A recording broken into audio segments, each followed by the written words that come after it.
Keď sa povie kariéra, väčšina ľudí si predstaví postup. Junior, senior, manažér, nová firma, lepší plat.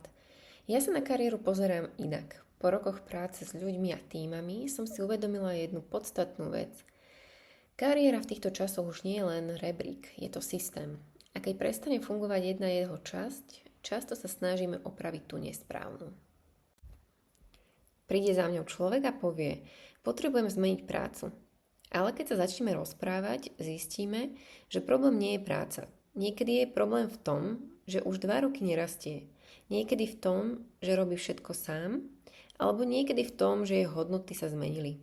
A niekedy len v tom, že už dávno funguje podľa pravidiel, ktoré mu kedysi pomáhali, ale dnes ho brzdia. Preto sa vždy pozerám na celý systém. Predstavte si firmu, ktorá 5 rokov nemení svoje procesy. Asi by ste si povedali, že časom začne zaostávať. Čo by ste si povedali tak o svojej kariére? Mnohí fungujeme rovnako 5, 10 alebo oveľa viac rokov v rovnakom nastavení. Robíme tie isté veci, rozhodujeme sa rovnako, reagujeme rovnako a pritom čakáme, že výsledky budú iné. Veľa ľudí čaká na dobrého manažéra, na ten jeden hodnotiaci rozhovor počas roka, na povýšenie, na správny projekt. Lenže nie každý pracuje vo firme, kde niekto aktívne rozvíja ľudí. Preto si myslím, že jedna z najdôležitejších kompetencií dneška je vedieť riadiť vlastný rozvoj. Nie raz za rok, ale priebežne.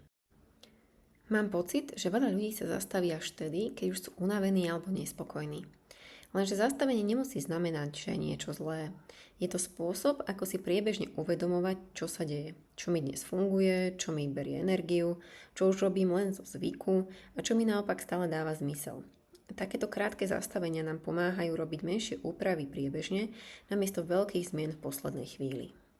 Často rozmýšľame nad tým, kam sa chceme raz dostať, ale oveľa viac o našej budúcnosti hovoria obyčajné dni, to, čomu venujeme čas, čo sa učíme, ako spolupracujeme, ako reagujeme, keď sa veci nedaria.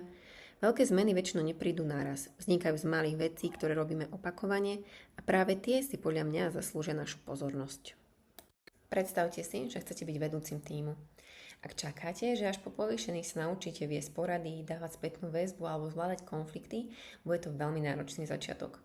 Oveľa múdrejšie je začať tieto situácie vyhľadávať už dnes. Nie preto, aby ste niekomu niečo dokazovali, ale preto, aby sa z vás postupne stal človek, ktorý tú rolu unesie.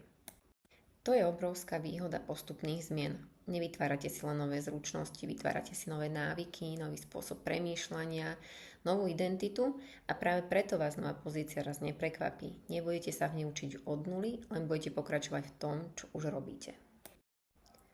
Nevyberajte si 5 vecí, vyberte si jednu malú zmenu správania, pretože práve malé zmeny menia systém a systém následne mení výsledky. Ak by som vám dnes chcela dodať len jednu myšlienku, bola by to táto.